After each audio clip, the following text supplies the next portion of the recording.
O tema da nossa aula de hoje é Fisiologia do Sistema Gastrointestinal. Nessa aula, vamos tratar do processo de digestão e absorção dos nutrientes. A nossa dieta é constituída de macronutrientes e micronutrientes. Entre os macronutrientes, nós temos carboidratos, proteínas e lipídios, que na grande maioria das vezes estão organizados na forma de polímeros, necessitando que ocorra o processo de digestão para que ocorra a liberação das unidades monoméricas que serão absorvidas pela membrana luminal dos enterócitos. Na nossa dieta também existe a presença dos micronutrientes. Os micronutrientes são aqueles nutrientes que não requerem digestão para posterior absorção pelos enterócitos. É o caso das vitaminas e dos minerais. Esses nutrientes possuem várias funções no nosso organismo. Os lipídios e os carboidratos têm como função a produção de energia. As proteínas também poderão ser utilizadas para a produção de energia se a nossa ingestão proteica estiver maior do que os nossos requerimentos nutricionais para a constituição de tecidos. Prioritariamente, as proteínas são utilizadas para a manutenção e constituição de tecidos. Vitaminas e minerais são utilizados como cofator de enzimas, participando dessa forma de processos enzimáticos. Para uma absorção adequada, é necessário que o tubo digestivo receba as secreções, pois nessas secreções nós possuímos as enzimas necessárias para o processo de digestão. Após a absorção, os nutrientes serão distribuídos pela corrente circulatória, sendo utilizados para a geração de energia pelos tecidos periféricos, ou serão armazenados para situações de demanda energética, na forma de glicogênio ou de lipídios. Nem todos os alimentos que nós ingerimos são capazes de sofrer a absorção, pois nós não temos no nosso tubo digestivo enzima necessária para a digestão de todos os constituintes da nossa dieta. Aquele macronutriente que não sofreu digestão não poderá ser absorvido e será eliminado do organismo através das fezes. Os nutrientes poderão ser absorvidos pela via transcelular ou pela via paracelular. Na via transcelular, nós teremos um transportador localizado na membrana luminal. O nutriente será transferido para o meio intracelular e, posteriormente, encontrará um transportador localizado na membrana basolateral, sendo lançado no interstício e, posteriormente, na corrente circulatória. Também é possível a absorção de nutrientes pela via paracelular, ou seja, passando nas junções que se encontram ao lado das células. Os carboidratos e lipídios, ao serem absorvidos, eles serão lançados na corrente circulatória. Os vasos sanguíneos que irrigam as regiões absortivas do tubo digestivo se coalescem e dão origem à veia porta. Através da veia porta, o primeiro órgão a ter contato com esses nutrientes da dieta será o fígado. Posteriormente, esses nutrientes chegarão ao músculo cardíaco e serão bombeados para a circulação periférica. Nem todos os nutrientes da dieta serão lançados diretamente na veia porta. É o caso dos lipídios que entram na composição dos quilomicrons. Os quilomicrons vão inicialmente ser transportados para o sistema linfático e posteriormente para a corrente circulatória.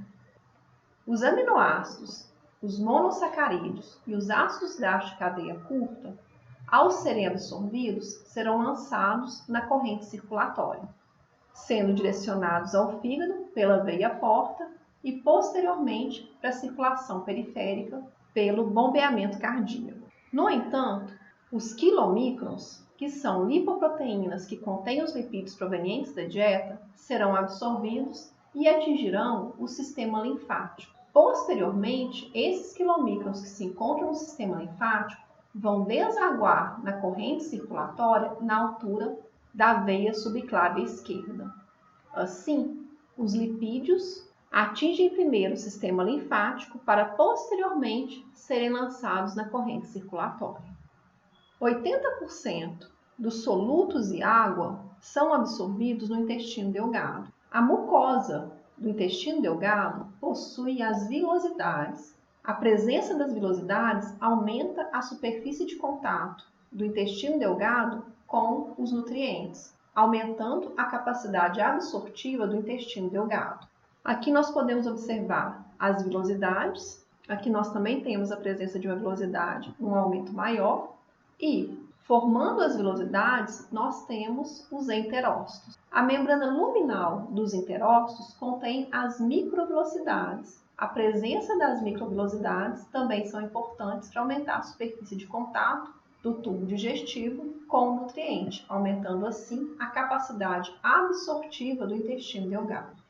Para que ocorra a digestão, é necessário a presença das enzimas digestivas. A cavidade oral recebe, através da secreção salivar, a alfa-amilase salivar, que tem a capacidade de iniciar a digestão do amido e do glicogênio, que representam polissacarídeos. A cavidade oral também recebe a lipase lingual, que participa da digestão de lipídios.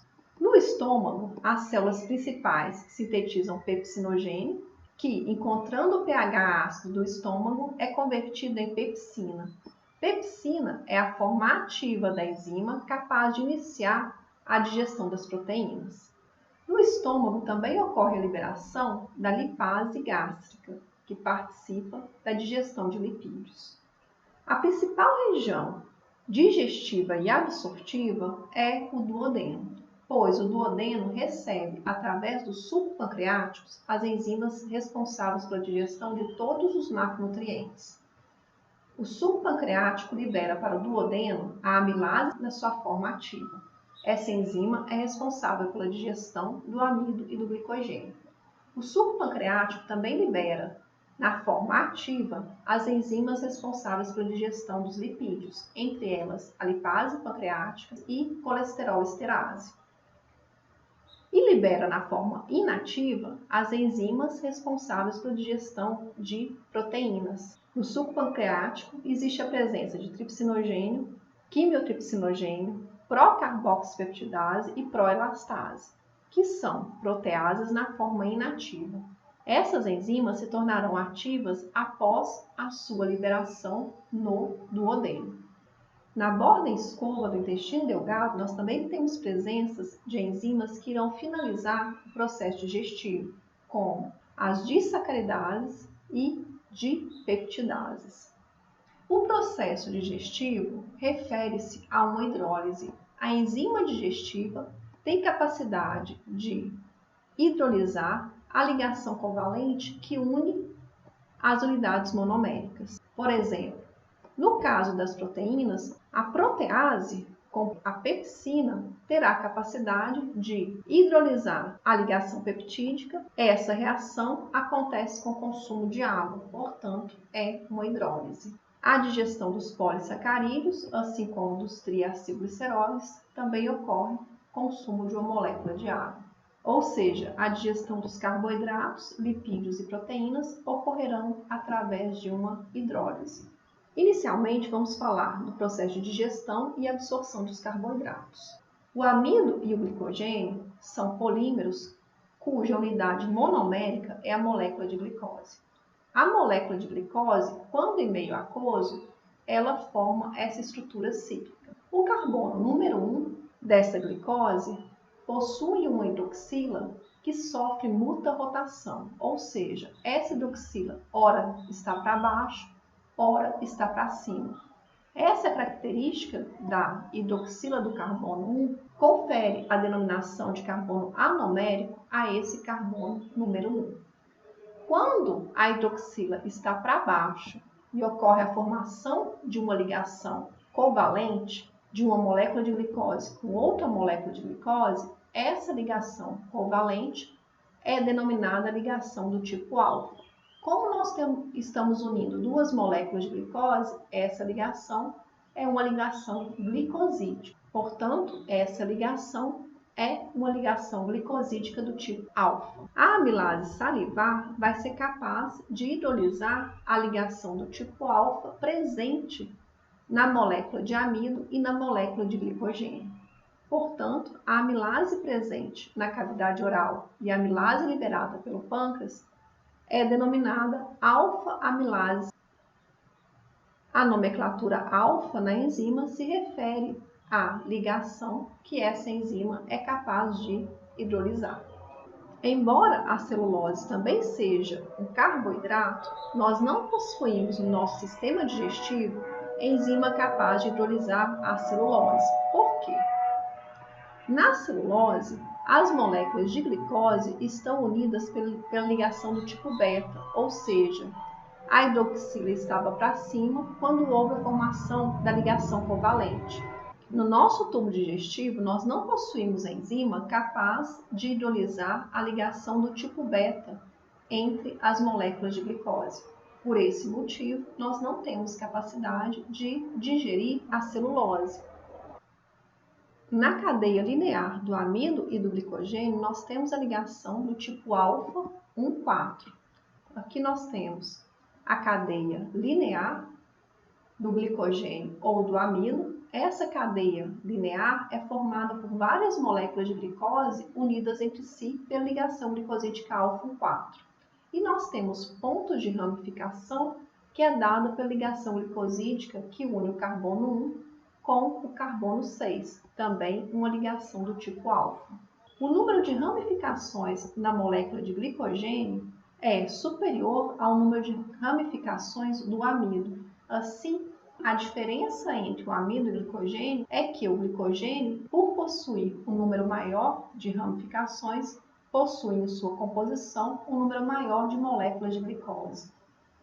Quando a alfa-amilase age sobre a molécula de amido e de glicogênio, essa alfa-amilase poderá agir na extremidade, liberando uma molécula de glicose, que está apta a sofrer a absorção, ou a alfa-amilase pode agir na estrutura mais interna da molécula, liberando a maltose, que é um disacarídeo, liberando a maltotriose, que é um trissacarídeo, ou liberando as moléculas de alfa-destrina limites.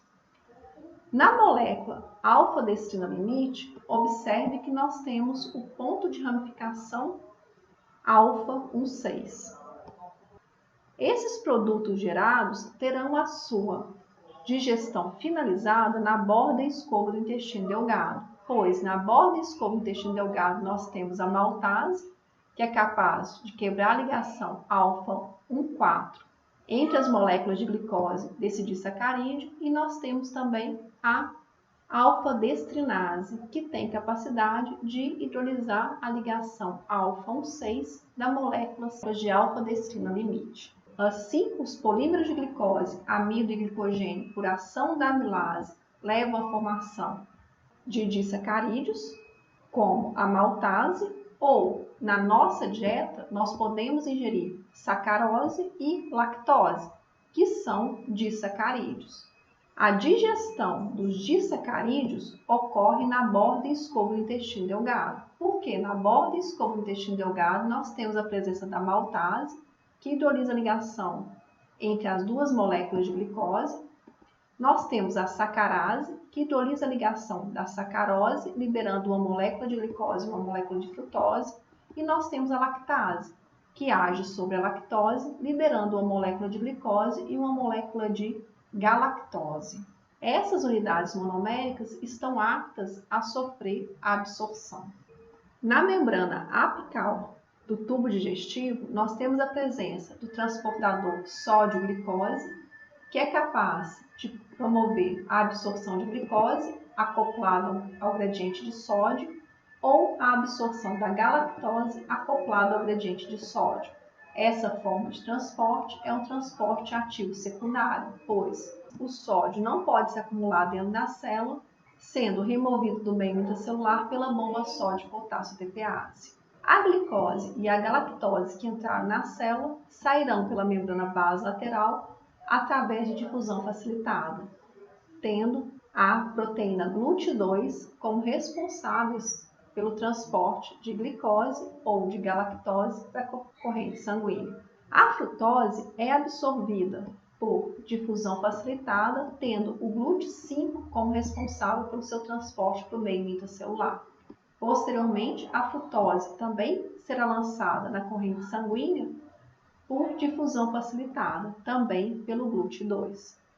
Embora exista especificidade no transporte na membrana luminal, na membrana basolateral não existe nenhuma especificidade. Todas as unidades monoméricas que podem ser geradas pela digestão dos carboidratos atingem a corrente circulatória através do GLUT2. Embora a lactose seja um disacarídeo, nós não somos capazes de absorver a lactose sem o processo de digestão, sem a ação da lactase.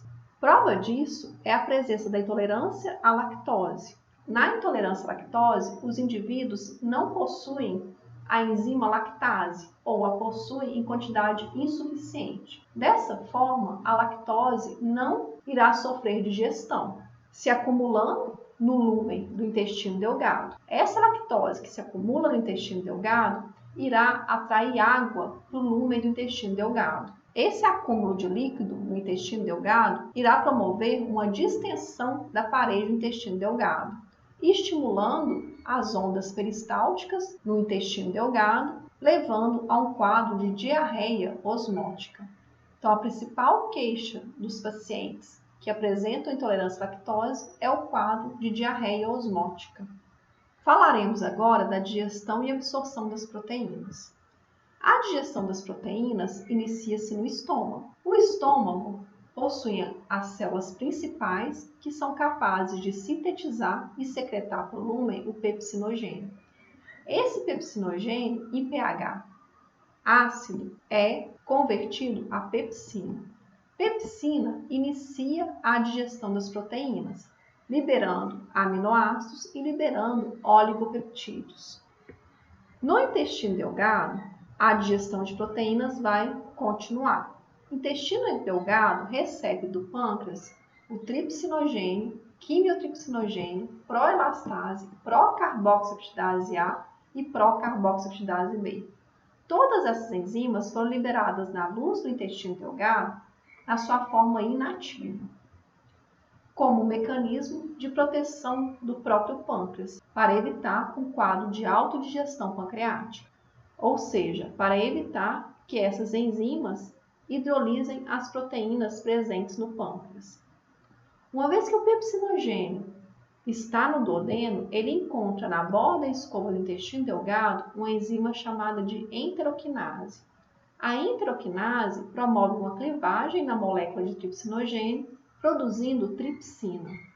Tripsina é a enzima na sua forma ativa. Ela tem capacidade de digerir proteínas. Essa tripsina também tem capacidade de se autoativar e tem capacidade de ativar todas as outras enzimas.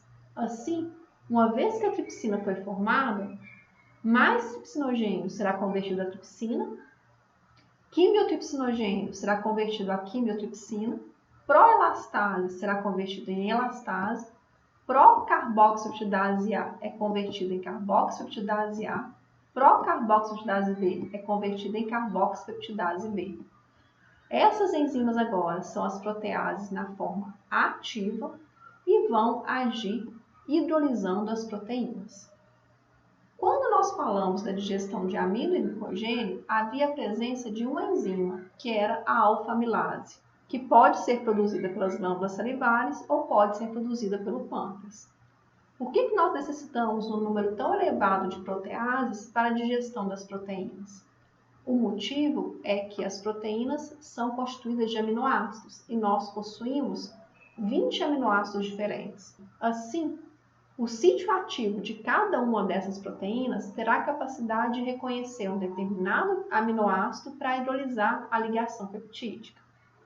Observe, a tripsina ela é capaz de hidrolisar a ligação peptídica próximo de arginina e lisina. Ela tem capacidade de reconhecer somente arginina e lisina. A quimiotripsina é capaz de hidrolisar a ligação peptídica próxima de triptofano, tirosina, fenilalanina, metionina e leucina. A elastase é capaz de hidrolisar a ligação peptídica que está próxima de alanina, glicina e serina.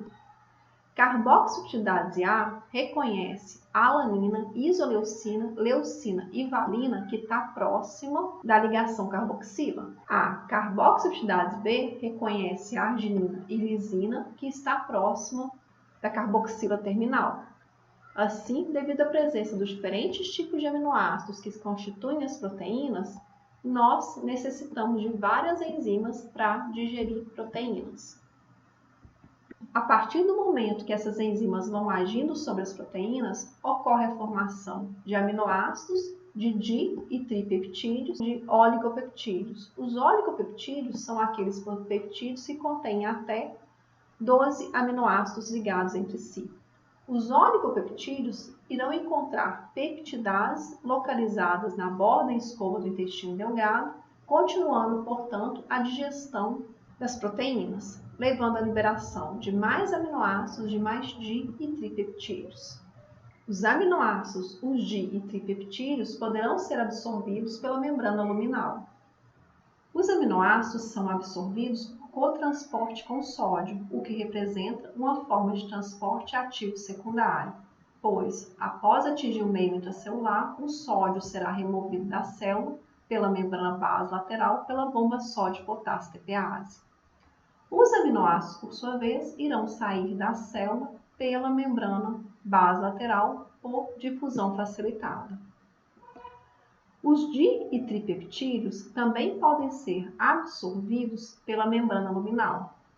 O dipeptídeo será absorvido por cotransporte com o H+. Esse H+, por sua vez, depois sairá da célula por contratransporte com sódio. Também haverá um gasto de energia secundariamente, pois o sódio sai da célula pela bomba sódio-potássio-TPase. Embora o di e tripeptídeos possam atravessar a membrana luminal, no interior da célula, o di e tripeptídeos encontrarão peptidases que serão responsáveis por finalizar a digestão das proteínas e os aminoácidos serão lançados no interstício e posteriormente na corrente circulatória por difusão facilitada. Quando di e tripeptídeos caem na corrente circulatória sem essa hidrólise no interior da célula, esses di e tripeptídeos poderão levar ao quadro de alergia, pois serão reconhecidos como antígenos pelo nosso organismo. Iniciaremos agora a compreensão do processo de digestão e absorção de compostos de natureza lipídica.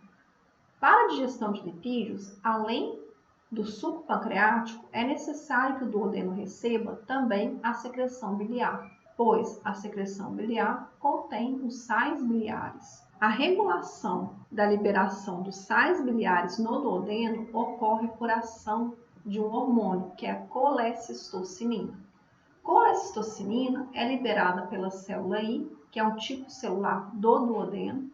Quando a célula I percebe a presença de ácidos graxos, ou seja, percebe a presença de componentes de natureza lipídica, ou percebe a presença de fenilalanina, metionina e triptofano, que são 3 aminoácidos, ou a presença de pequenos peptídeos, esses nutrientes da dieta estimulam a célula I a liberar CCK, colecistocinina, na corrente circulatória.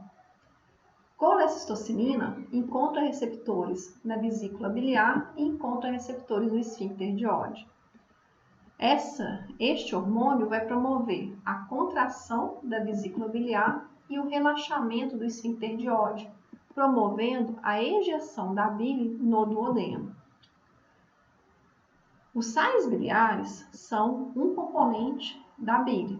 Os sais biliares possuem natureza anfipática, ou seja, os sais biliares possuem uma porção polar e uma porção apolar, sendo responsáveis pela emulsificação das gorduras. Durante o processo de emulsificação das gorduras, a região apolar dos sais biliares vão interagir com a molécula de gordura e a região polar vão interagir com o meio aquoso.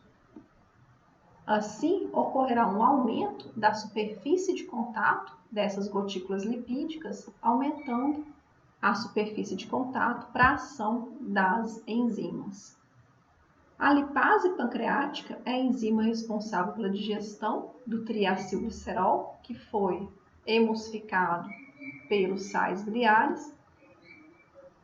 Após a ação dos sais biliares, as enzimas vão agir sobre o triacilglicerol e os produtos gerados também serão envolvidos por sais biliares, levando à formação das micelas. Assim, os sais biliares possuem duas funções. Eles possuem como função a emulsificação das gorduras. Quando nós falamos de lipídio emulsificado, no interior dessa emulsão, nós temos lipídios que ainda não sofreram digestão. Quando nós falamos de micela, o conteúdo da micela já está digerido e a micela vai ter como função levar esse produto da digestão de lipídios até a parede do enterócito, permitindo que ocorra a absorção. No suco pancreático, nós temos a presença de várias enzimas que digerem lipídios. Por exemplo, a lipase pancreática será responsável pela digestão do triacilglicerol.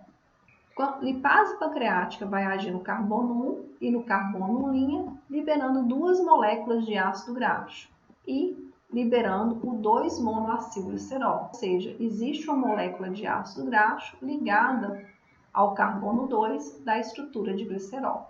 Existe também a colesterol-esterase, que vai hidrolisar a ligação do tipo éster, que está unindo um ácido graxo à molécula de colesterol, liberando, portanto, colesterol e ácido graxo. E existe também fosfolipase A2. Fosfolipase A2 vai hidrolisar a ligação do tipo éster, que está unindo o ácido graxo à molécula de glicerol do fosfolipídio. Quando esse fosfolipídio possui a colina ligada ao fosfato, esse fosfolipídio é denominado de lecitina. Então, a ação da fosfolipase A2 sobre a lecitina, que é um fosfolipídio, leva à formação de lisolecitina e de ácidos, ação de uma molécula de ácido graxo. Esses produtos da digestão lipídicas continuam sendo de natureza apolar, portanto, necessitam estar envolvidos pelos sais biliares para se tornar solúveis no meio aquoso. Os produtos da digestão de lipídio envolvidos por sais biliares recebem o nome de micela. A micela vai levar o lipídio até a parede do enterócito, permitindo a absorção desse lipídio. Então, aqui nós temos a membrana luminal do enterócito, ocorrerá a absorção do 2-monoacilglicerol, da lisolecitina, do colesterol e das moléculas de ácidos graxos. No interior dos enterócitos acontecem as reações de reesterificação, ou seja, irá formar novamente aquela ligação do tipo éster que foi hidrolisada pelas enzimas pancreáticas. Ou seja, ocorrerá a formação de triacilglicerol, de lecitina, que é um fosfolipídio, e de éster de colesterol.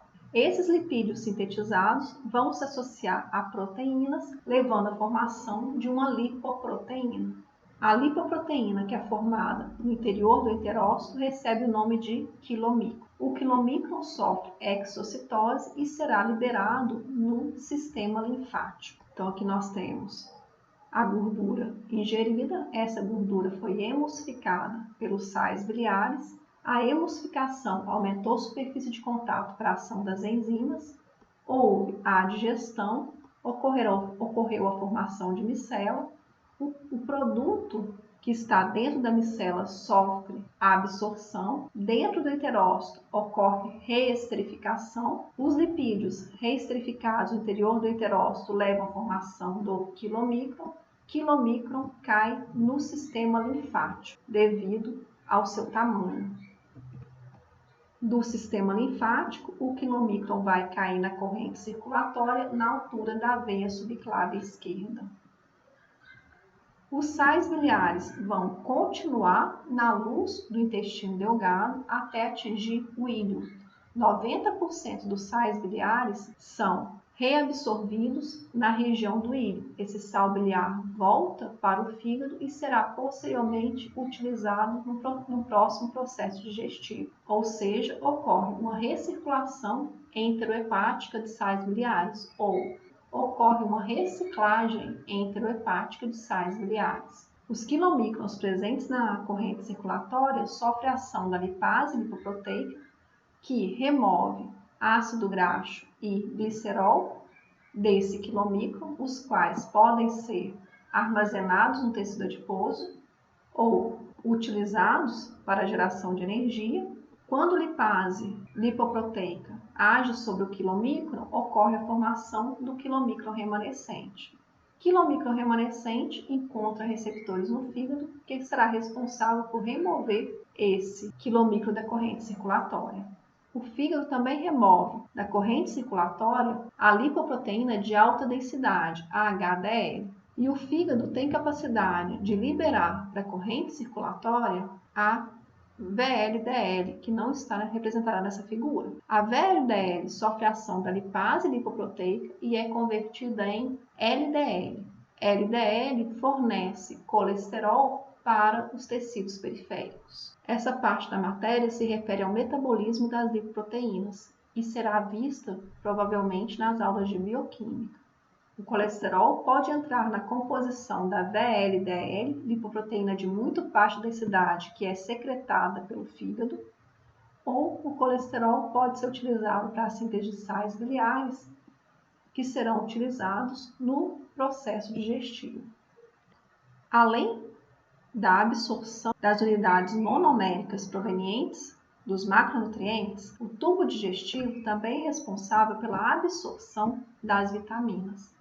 As vitaminas lipossolúveis, como vitamina A, D, E e K, serão absorvidas junto com os lipídios da dieta. A vitamina D, E e K serão solubilizadas pelos sais biliares, incorporadas em micelas, sofrem absorção e serão incorporadas aos quilomicrons. Assim, elas atingem a corrente circulatória dentro da estrutura do quilomicron.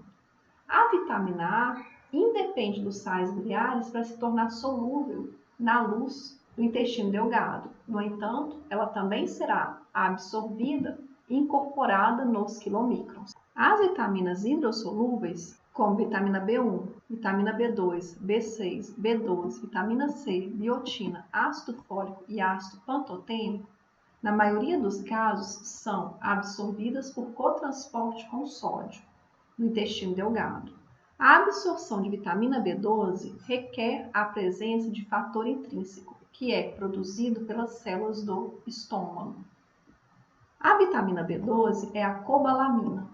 Nos alimentos, a cobalamina está associada a proteínas.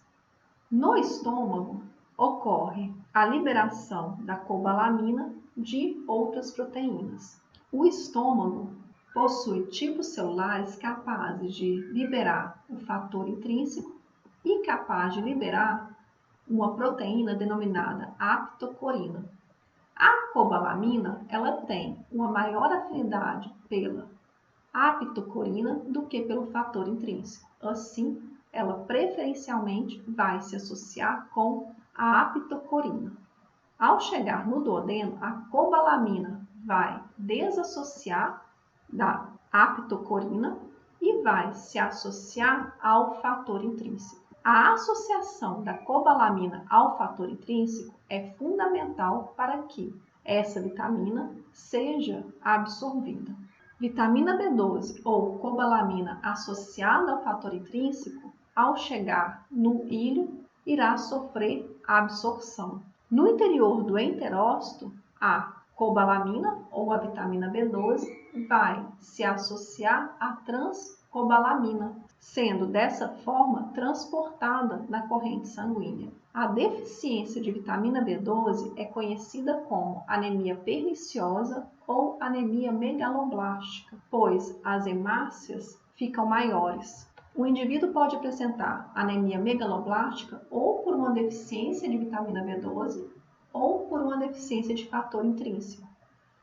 É possível o indivíduo estar ingerindo vitamina B12, mas se ele não estiver produzindo fator intrínseco, essa vitamina não poderá ser absorvida na corrente circulatória.